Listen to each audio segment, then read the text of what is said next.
নমস্কাৰ time for Assam নামৰ চেনেলটোৰ জৰিয়তে মই আশিক আপোনালোকক পুনৰবাৰ স্বাগতম জনাইছো। এই মুহূৰ্তত আহি পৰিছে আপোনালোকৰ বাবে ৰাতিপুৱাৰ কেইবাটাও গুৰুত্বপূৰ্ণ খবৰ আৰু এনে ধৰণৰ খবৰসমূহ নিতৌ চাবৰ কাৰণে আমাৰ চেনেলটো ছাবস্ক্ৰাইব কৰাৰ লগতে ভিডিঅ'টোত এটা লাইক কৰি দিব। তেন্তে আহক বন্ধু বান্ধৱীসকল আজিৰ খবৰকেইটা আৰম্ভ কৰোঁ।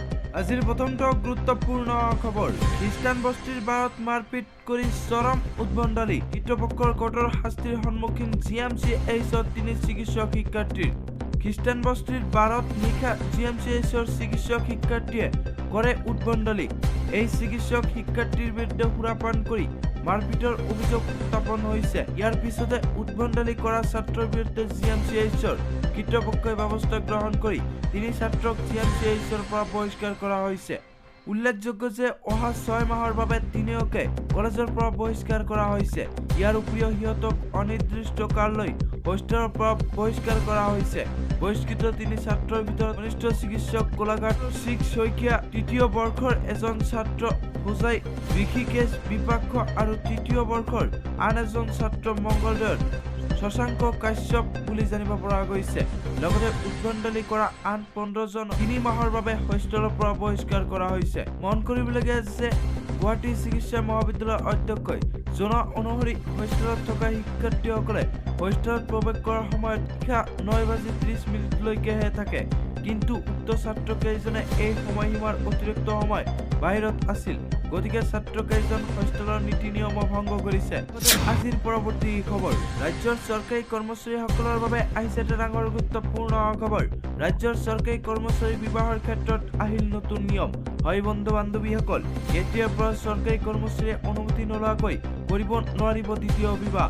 চৰকাৰক বিনা অনুমতিত দ্বিতীয় বিবাহ কৰিলে কৰ্মচাৰীৰ বিপদ অনিবাৰ্য। চৰকাৰক নজনাকৈ দ্বিতীয় বিবাহ কৰিলে ভৰিব লগা হ'ব বহু পৰিমাণৰ জৰিমনা। এনে কৰিলে চৰকাৰী কৰ্মচাৰীয়ে সন্মুখীন হ'ব লাগিব বিভাগীয় তদন্তৰ। প্ৰয়োজন সাপেক্ষে প্ৰযোজ্য হ'ব বাধ্যতামূলক অৱসৰৰ বিধিও। অসম চৰকাৰৰ অতিৰিক্ত মুখ্য সচিবে জাৰি কৰিছে এই কঠোৰ নিৰ্দেশনা। পত্নীৰ স্বামী থকা অৱস্থাত সকলো চৰকাৰী কৰ্মচাৰীক দ্বিতীয় বিবাহত বাধা। অতিৰিক্ত মুখ্য সচিব নীৰজ বৰ্মনৰ এই কৰা নিৰ্দেশ। লগতে আজিৰ পৰৱৰ্তী খবৰ, কৰ সংগ্ৰহৰ সম্পৰ্কত চৰকাৰক কটাক্ষ ৰংগিয়াৰ 2 প্ৰাক্তন বিধায়কৰ। চলিত মাহত অসম চৰকাৰে কৰ সংগ্ৰহৰ এখন বিশেষ নিৰ্দেশনা জাৰি কৰিছে। বিহুৰ পৰা আৰম্ভ কৰি বিভিন্ন অনুষ্ঠান আয়োজন বা স্থাপনৰ নামত চৰকাৰক দিবলগীয়া কৰৰ তালিকাও প্ৰকাশ কৰিছে চৰকাৰে। অসম চৰকাৰৰ গৃহ বিভাগে জাৰি কৰা এই নিৰ্দেশনাৰ পাছতে ৰাজনৈতিক মহলকে ধৰি সাধাৰণ ৰাইজৰ মাজত ব্যাপক প্ৰতিক্ৰিয়াৰ সৃষ্টি হৈছে। বিভিন্ন দল সংগঠনে চৰকাৰৰ সিদ্ধান্তৰ বিৰুদ্ধে প্ৰতিবাদ সাব্যস্ত কৰিছে।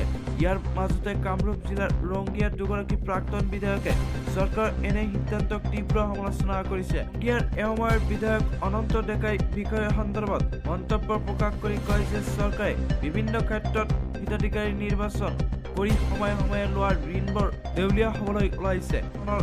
সেৱা মাচুলৰ নামত বিভিন্ন কৰৰ বোজা সৰ্বসাধাৰণৰ মূৰত জাপি দিবলৈ চেষ্টা কৰিছে। তেওঁ লগতে নলবাৰীৰ বিধায়ক মন্ত্ৰী জয়ন্ত মল্ল বৰুৱাৰ কৰ আৰু মাচুল সংজ্ঞা সম্পৰ্কে প্ৰতিক্ৰিয়া প্ৰকাশ কৰে। প্ৰাক্তন বিধায়কগৰাকীয়ে কয় যে কৰ বা মাচুল বুলি কোনো কথা নাই। ৰাইজে এনেদৰে প্ৰতিটো কথাতে যদি ধন ভৰিবলগীয়া হয় তেনেহ'লে এই সৰ্বসাধাৰণ উন্নতিৰ পৰিপন্থী বুলি তেওঁ দাবী কৰে। সেয়ে চৰকাৰৰ প্ৰতিটো পদক্ষেপ পুনৰ বিবেচনা কৰিবলৈ তেওঁ দাবী জনায়। ইফালে সভা সমিতি আয়োজনৰ ক্ষেত্ৰত মাচুল লগাই চৰকাৰে নাগৰিকৰ প্ৰাক স্বাধীনতাত হস্তক্ষেপ কৰিবলৈ চেষ্টা কৰিছে বুলি তেওঁ উদ্বেগ প্ৰকাশ কৰে।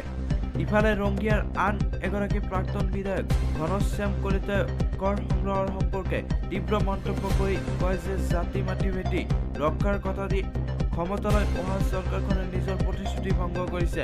প্ৰাক্তন বিধায়কগৰাকীয়ে অসম চৰকাৰক গৰিহণা দি কয় যে এনেধৰণৰ ব্ৰিটিছৰ দৰে কৰ সংগ্ৰহৰ পদ্ধতি ৰাইজক অসন্তুষ্ট কৰি তুলিছে।